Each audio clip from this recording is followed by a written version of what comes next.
Heading दे दें utility. Basically chapter का नाम है कंज्यूमर बिहेवियर।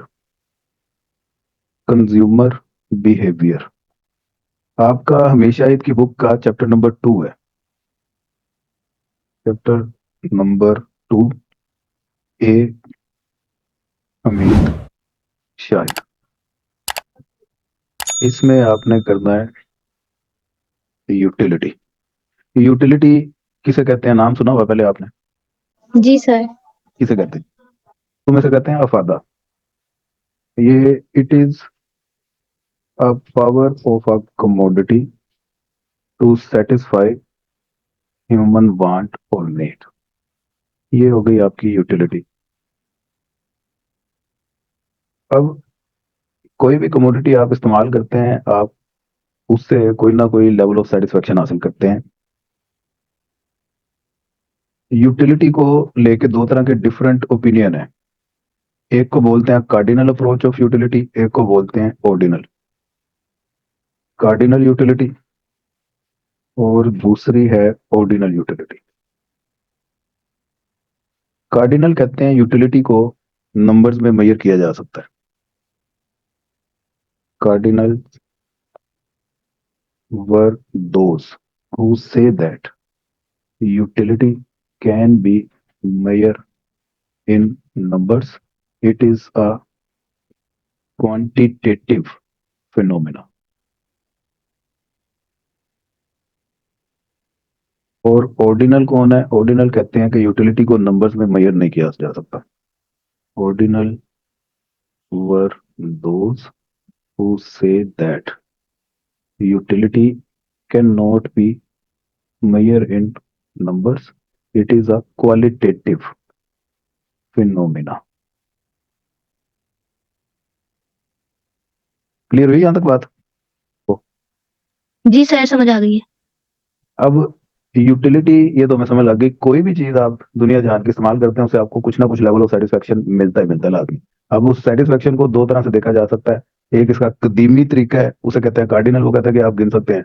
आपको प्यास लगी है, पानी का गिलास आपने पिया, आप गिन के बता सकते हैं इतने यूनिट्स की आपको यूटिलिटी मिली है, इतने यूटल्स आपको मिले। आपने कोई खाना खाया, उसे आप गिन के मुहैया करके बता सकते हैं इतने लेवल की यूटिलिटी मिली है। दूसरे कहते हैं कि आप गिन नहीं सकते, हाँ आप ये जरूर बता सकते हैं कि इस चीज ने ज्यादा सेटिस्फेक्शन दी है, इसने कम दी है, इसने उससे कम दी है। उसे आप ऑर्डर कर सकते हैं। ऑर्डर से निकला ऑर्डिनल। तो कार्डिनल बोलते हैं इसको, उर्दू में कहते हैं असलूबी तरीका, गिन के बताया जा सकता हो। याद रहेगा फर्क? जी सर। अब कार्डिनल अप्रोच जो रखते हैं, इनके नजदीक कंज्यूमर बिहेवियर क्या होता है, कैसे पता चलता है कि किसी भी कंज्यूमर की सेटिस्फेक्शन मैक्सिमम हो गई है। और ऑर्डिनल वाले हैं, उनके नजदीक क्या ऐसी अप्रोच है, वो कैसे पता चलाएंगे कि सेटिस्फेक्शन मैक्सिमम कैसे हुई है। अब असल में प्रॉब्लम यही है, सेटिस्फेक्शन मैक्सिमम करना चाहता है कंज्यूमर। अब प्रॉब्लम ये है कि एक कंज्यूमर, उसकी सेटिस्फेक्शन मैक्सिमम किस तरह होगी, वो कौन सा तरीका है जिससे वो अपनी सेटिस्फेक्शन मैक्सिमम कर सकता है। बेसिक प्रॉब्लम यही है कि रिसोर्सेज कंज्यूमर के पास लिमिटेड हैं और उसकी ख्वाहिशात अनलिमिटेड है। उन अनलिमिटेड ख्वाहिशात में रहते हुए किस तरीके से अपनी सेटिस्फेक्शन को मैक्सिमाइज कर सकता है। तो इसके लिए दो अप्रोचेस कार्डिनल अप्रोच ने हमें बता दी हैं। एक तो law of diminishing marginal utility है और दूसरा law of equi marginal utility है। इन दोनों को हम डिटेल में सीखेंगे आज। Law of diminishing marginal utility देख लेते हैं, कल इक्वी मार्जिनल कर लेंगे, इससे हमें पता चल जाएगा कि सेटिस्फेक्शन मैक्सिमाइज किस तरीके से की जाती है। उसके बाद फिर हम आएंगे ऑर्डिनल अप्रोच पे। ऑर्डिनल अप्रोच वालों की क्या थिंकिंग है, वो कैसे मैक्सिमाइज करते हैं, उनको फिर बाद में देख लेंगे। अभी हम कार्डिनल पे रहते हैं। तो आप हेडिंग दे दें law of diminishing marginal utility. अब law of diminishing marginal utility का मतलब ये है कि अगर तो कंज्यूमर अपनी कंजम्पशन को मुसलसल कंटिन्यू रखे, बीच में गैप ना हो, तो असूल ये होता है कि हर अगला यूनिट पिछले यूनिट की निस्बत कम सेटिस्फेक्शन देता है, मार्जिनल यूटिलिटी कम होती जाती है। ठीक है। जी सर। लॉ ऑफ डीएमयू पे आने से पहले कुछ यूटिलिटी के कॉन्सेप्ट्स हैं, ये पता होने चाहिए आपको, वो आप लिख लें। सबसे पहले एक होती है जी पॉजिटिव यूटिलिटी। दूसरे नंबर पे होती है जीरो यूटिलिटी। तीसरे नंबर पे होती है नेगेटिव यूटिलिटी। नंबर 4 पे होती है टोटल यूटिलिटी, नंबर 5 पे होती है मार्जिनल यूटिलिटी। ये 5 कॉन्सेप्ट हैं। इन पांचों की डेफिनेशन जरा आपने देख लेनी है, नेट में से आपको दो दो लाइनों की डेफिनेशन मिल जाएगी। मैं इधर वैसे आपको समझा देता हूँ। पॉजिटिव यूटिलिटी किस वक्त होती है? उस वक्त तक आपकी यूटिलिटी पॉजिटिव रहती है जब तक आपकी नीड बाकी है। मसलन आपको 3 गिलास पानी की प्यास है, तो जब तक आप 3 गिलास पानी के पी नहीं लेते आपकी यूटिलिटी पॉजिटिव रहेगी। पहला ग्लास पानी का पिया, कुछ ना कुछ आपको तस्कीन मिली, लेकिन अभी तस्कीन बाकी है, इसका मतलब यूटिलिटी पॉजिटिव है। अगला ग्लास आप पानी का पिएंगे, अभी भी यूटिलिटी पॉजिटिव है। 3 गिलास पानी के पिए, यूटिलिटी पॉजिटिव है। समझ लगी बात? जी सर। हाँ, उसके बाद यूटिलिटी जीरो होती है। जीरो का मतलब है आपने 3 गिलास पी लिए, अब उसके बाद यूटिलिटी आपकी, चौथा गिलास पानी का पिएंगे तो जीरो होगी। वो चौथा ग्लास आपकी सेटिस्फेक्शन में मजीद इजाफा नहीं करेगा, क्योंकि आपकी नीड फुलफिल हो चुकी, तो ये जीरो यूटिलिटी। अब चौथे ग्लास के बाद अगली स्टेज वो नेगेटिव यूटिलिटी हो जाती है, यानी कि आपको वो चीज फायदा देने की बजाय नुकसान देना शुरू हो जाती है। तो वो जब नुकसान देना शुरू हो जाए, फूड पॉइजनिंग हो जाए, उसे फिर बोलते हैं नेगेटिव यूटिलिटी। पांचवा ग्लास आप पिएंगे तो आपकी यूटिलिटी में इजाफे की बजाय यूटिलिटी में आपकी कमी होना शुरू हो जाएगी। तो ये इसे बोलेंगे यूटिलिटी आपकी नेगेटिव हो गई। समझे बात? जी सर। सर ये स्टेप बाय स्टेप होती है चीजें सारी। हाँ, ये स्टेप बाय, पहले पॉजिटिव होती है, उसके बाद जीरो होती है, फिर नेगेटिव होती है। ये तीन तो स्टेप बाय स्टेप है कॉन्सेप्ट। अगले दो डिफरेंट कॉन्सेप्ट हैं। टोटल यूटिलिटी, ये आपको बताती है कि आपने जितने भी यूनिट इस्तेमाल किए उन सभी की यूटिलिटी को ऐड कर लें। मतलब कुछ यूनिट्स की यूटिलिटी पॉजिटिव होगी, कुछ की जीरो होगी, कुछ की नेगेटिव होगी, इन सभी को ऐड कर लेंगे तो टोटल यूटिलिटी है।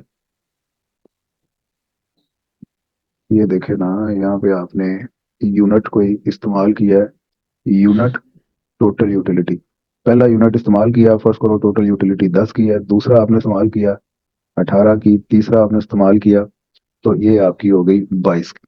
24 पे हो गई है या 22 पे हो गई है, तो यहाँ पे पॉजिटिव यूटिलिटी है ये।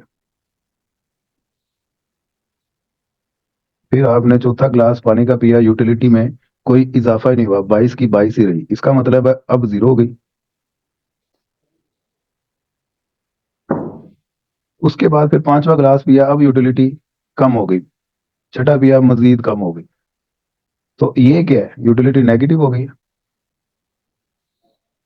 जी सर। ये हो गई यूटिलिटी। इन सभी को आपने जब ऐड की, ये बहरहाल है टोटल यूटिलिटी, इसका मतलब है 6 गिलास आप पानी के पिएंगे तो आपकी यूटिलिटी 16 की होगी। ये टोटल यूटिलिटी है। ठीक है।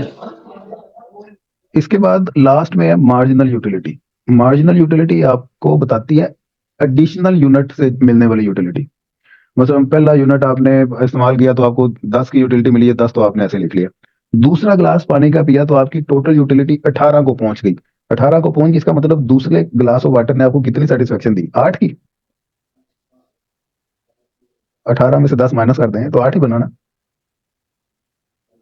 जी सर। सर इसी मार्जिनल यूटिलिटी का समझ नहीं आया भाई, इन दोनों को माइनस कर दें, 18 में से 10 निकाल दें, 8 ही बचा। जी सर।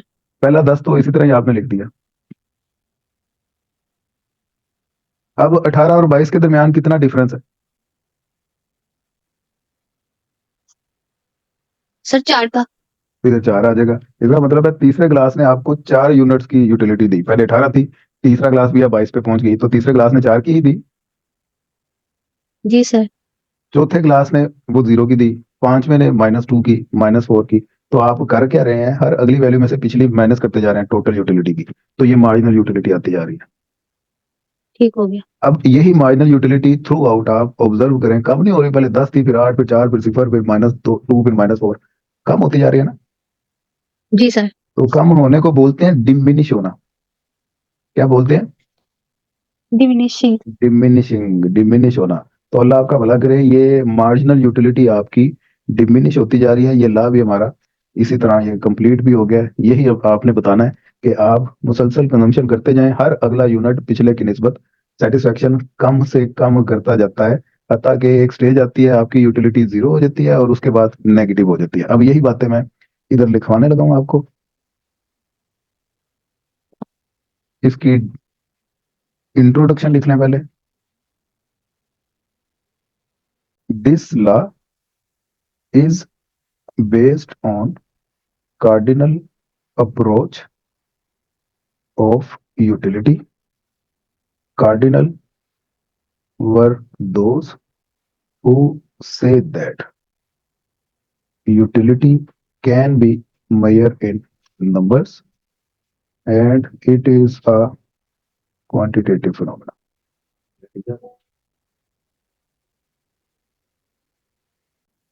अब आगे आप लिखें इसकी definition.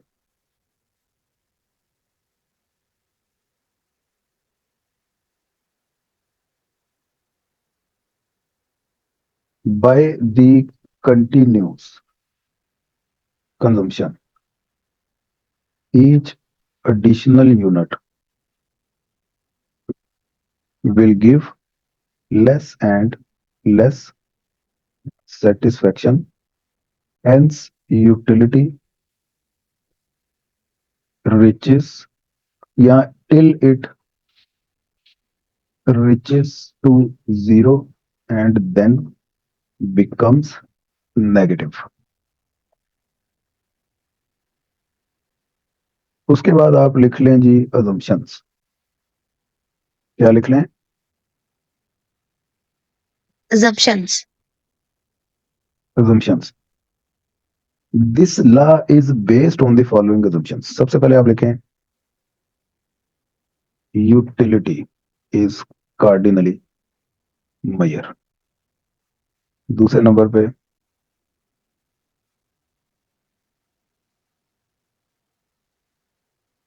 can add the utility. Total utility में ऐड ही कर रहे होते हैं आप. नंबर 3 पे लिखें the use of a commodity is continuous. ये बड़ी इंपॉर्टेंट assumption है. यूज कंटिन्यूस होगा, बीच में गैप नहीं होगा, फिर law of diminishing marginal utility applicable है, अदरवाइज अप्लाई नहीं होगा. साथ साथ आप बगैर किसी वक्फे के कंजम्पशन कर रहे हैं, फिर एडिशनल यूनिट सेटिस्फेक्शन कम देगा ना. अगर आपने पहला यूनिट सुबह इस्तेमाल किया, दूसरा दोपहर को इस्तेमाल किया है, तो हो सकता है वो दूसरा यूनिट पहले की निस्बत ज्यादा सेटिस्फेक्शन दे आपको, क्योंकि दोपहर को हो सकता है नीड आपकी ज्यादा हो सुबह के मुकाबले में. तो ऐसे में law of diminishing marginal utility तो फेल हो गया. इसलिए इस्तेमाल मुसलसल होना चाहिए. समझे बात? जी सर. नंबर 4 पे the test of consumer will remain same. Income same रहेगी और फिक्स्ड रहेगी.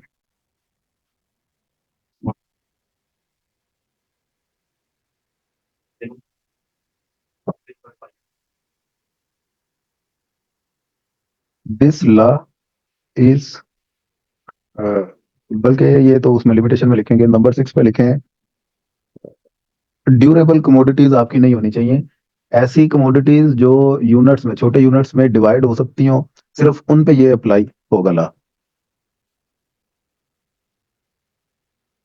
Only divisible goods are included in this law. Durable goods like fridge, refrigerator, motorcycle, AC, पंखा, इनमें ये लॉ अप्लाई नहीं होगा. ओके. जी सर. पंखे की एक यूनिट ने कितनी कंजम्पशन दी, दूसरे यूनिट ने कितनी कंजम्पशन दी, ये तो आप नहीं ना मेजर कर सकते. जी सर. तो इसलिए ऐसी चीजों पे वो अप्लाई भी नहीं होगा. सिर्फ वो जो छोटे हिस्सों पे, इकाइयों में तकसीम हो सकती है, उन पे अप्लाई होगा. यहाँ आगे अब आपने बताना है इसको शेड्यूल और टेबल की मदद से. इसी तरह यूनिट्स ले लें. आगे टोटल यूटिलिटी और उसके बाद मार्जिनल यूटिलिटी. यूनिट्स 1 2 3 4 5 6 इस तरह करके ले लें आप. टोटल यूटिलिटी आप कह दें जी, पहले ने 10 की दी, दूसरे ने 18 की, तीसरे ने 24 की, पांचवे ने 28 28 24. मार्जिनल यूटिलिटी, हाँ जी लिखवाते जाएं जी. पहले क्या आएगा सबसे?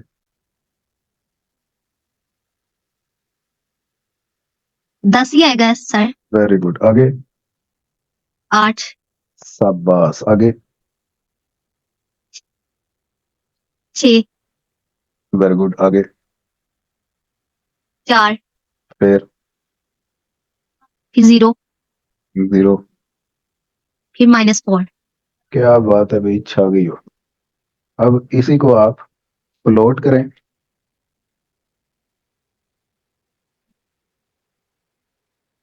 यहां पे आपने लेनी है क्वांटिटी यानी कि यूनिट्स ऑफ कमोडिटी, और यहाँ पे आपने टोटल यूटिलिटी मार्जिनल यूटिलिटी दोनों इधर ही लें। वैसे एक तरफ टोटल और नीचे मार्जिनल यूटिलिटी इस तरह भी कर सकते हैं, तो मैं इधर एक में दोनों बना लेता हूँ।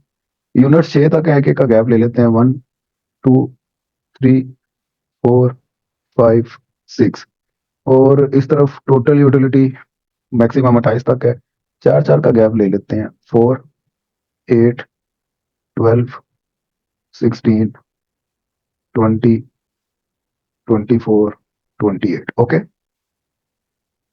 जी सर। अब सबसे पहले यूनिट 1 में टोटल यूटिलिटी 10 है, तो ये 1 को लेके जाना है हमने 10 तक, ये 1 को लेके ये 12 और 8 के दरमियान आएगा ना 10, जी सर। तो ये पहला डॉट लगा दिया हमने। दूसरा डॉट 2 को 18 तक लेके जाना है, 2 को लेके 16 और 20 के दरमियान आएगा 18, तो ये दूसरा डॉट लगा दिया। तीसरे को लेके गए 24 तक, ये 24 ये 3, ये आ गया तीसरा डॉट। नंबर 4 को लेके गए 28 तक, ये 4 ये 28, तो ये आ गया 28। नंबर 5 को भी लेके गए 28 तक, ये आ गया 28। नंबर 6 को ले गए 24 तक, तो ये आ गया 24। इनको आपस में मिला दें, क्या कर दें? मिला दें सर।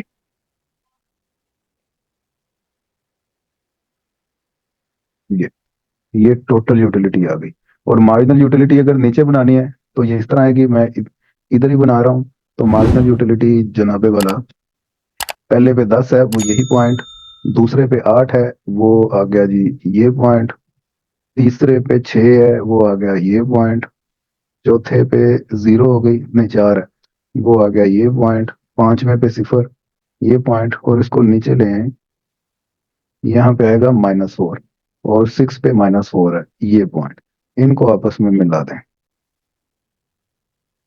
ये तो ये मार्जिनल यूटिलिटी बन गई, है कि नहीं? जी sir.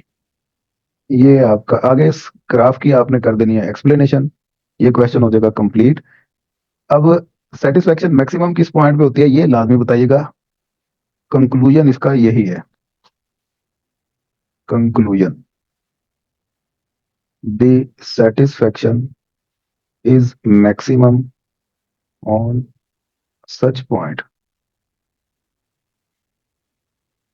where marginal utility MU becomes 0, which you can also see on table and diagram। दोनों से ये बात नजर आ रही है कि टेबल में भी देखें टोटल यूटिलिटी मैक्सिमम 28 ही है ना, और जहां पे मार्जिनल यूटिलिटी 0 हो गई, टोटल जी यूटिलिटी सर। मैक्सिमम है, TU इज मैक्सिमम। ये बल्कि इधर मैं लिख सकता हूँ,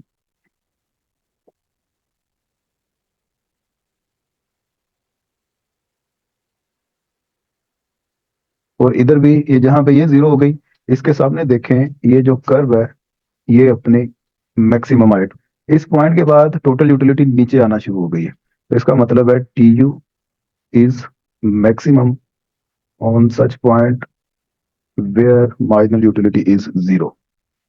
इस पॉइंट से पहले पहले टोटल यूटिलिटी पॉजिटिव है, इस पॉइंट पे आगे 0 हो गई, और उसके बाद नेगेटिव, यानी कि आप इसको 3 रीजन में भी कन्वर्ट कर सकते हैं। एक्सप्लेनेशन करने के लिए आपको आसानी होगी कि इस पॉइंट से पहले पहले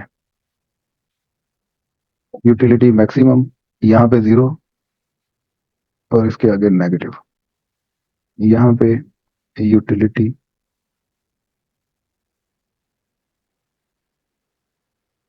इज पॉजिटिव, यहाँ पे 0, यहाँ पे नेगेटिव। ओके हो गया जी? जी ओके हो गया। आगे इसकी लिमिटेशन आप बता दीजिएगा, वो आपने नेट में से सर्च कर लेनी है, मिल जाएंगी लिमिटेशन। उसमें आपने जो अजम्पशन लिखी है ना, वही इसकी लिमिटेशन बनती हैं। मसलन अजम्पशन में आपने ये लिखा कि सिर्फ Yes. आपने एक कमोडिटी इस्तेमाल करनी है, हालांकि आप रियल लाइफ में एक से ज्यादा क्या कमोडिटी लिखा हुआ है इसके साथ ये 0 के साथ क्या लिखा हुआ है? Validity is positive. नहीं, यूटिलिटी। अच्छा, यूटिलिटी इज पॉजिटिव। ये पॉजिटिव है नीचे। हाँ जी, इस पूरे सेगमेंट में यूटिलिटी पॉजिटिव है और अगला जो सेगमेंट है उधर यूटिलिटी 0 हो गई है, उसके बाद नेगेटिव। सही। सर जी ये फर्स्ट ईयर का टॉपिक है ना? हाँ जी, ये वही फर्स्ट ईयर वाला टॉपिक है। आगे ये फिर थर्ड ईयर में भी बड़ा इंपॉर्टेंट है, लेकिन आगे ये एमए के पॉइंट ऑफ व्यू से इतना इंपॉर्टेंट नहीं है, लेकिन बेस बनाने के लिए जरूरी है कि आपको यूटिलिटी के कॉन्सेप्ट्स वगैरह पता हो। आगे वाले कॉन्सेप्ट तो बाद में समझ आएंगे ना। जी सर। हाँ, अगर इसमें आपकी ग्रिप हो। इसके बाद फिर इसे एडिशनल एक लाया इक्वी मार्जिनल, वो मैं आपको कल समझा दूंगा। उसमें जब एक जी। टाइम पे एक से ज्यादा कमोडिटीज हम इस्तेमाल करें, फिर कैसे पता चलेगा सेटिस्फेक्शन मैक्सिमम किस पॉइंट पे है, वो फिर कल वाला ला। लिमिटेशंस में वो मैंने आपको कहा कि देख लीजिएगा खुद ही, लेकिन मैं आपको आइडिया दे रहा था कि इस्तेमाल कंटिन्यूस बाद औक़ात नहीं भी होता, ये पहली लिमिटेशन है। दूसरी लिमिटेशन का पॉइंट है कि तमाम यूटिलिटीज और तमाम यूनिट्स डिविजिबल नहीं होते। ड्यूरेबल कमोडिटीज भी हमने इस्तेमाल करनी होती हैं, तो उन पे फिर हम कैसे ये ला अप्लाई करें, उन पे तो होता ही नहीं है, तो ये भी इसकी एक लिमिटेशन है। तीसरे नंबर पे ये लिमिटेशन है कि हमने फर्ज किया था इनकम फिक्स होती है, सेम रहेगी। इनकम तो सेम नहीं रहती, वो चेंज होती है। ये मैं इधर लिख ही देता हूँ छोटे छोटे पॉइंट, उनको डिटेल बना के लिख लीजिएगा। This law is not applicable on durable goods. पहला पॉइंट ये हो गया। उसके बाद this law is not applicable, applicable लिखना था, उत्ते एप्लीकेशन लिखता है मैं, हद हो गई। Applicable on more than one goods. सिर्फ एक टाइम पे एक ही कमोडिटी इस्तेमाल करेंगे तो ये ला चलेगा, अदरवाइज नहीं चलेगा। Income of consumer is not fixed. Test of consumer is not fixed. तो ये चीजें फिक्स नहीं रह सकती। बट इसके अलावा एक दो पॉइंट्स आपको और मिल जाएंगे, वो देख लीजिएगा। मोटे मोटे पॉइंट में 10 देने।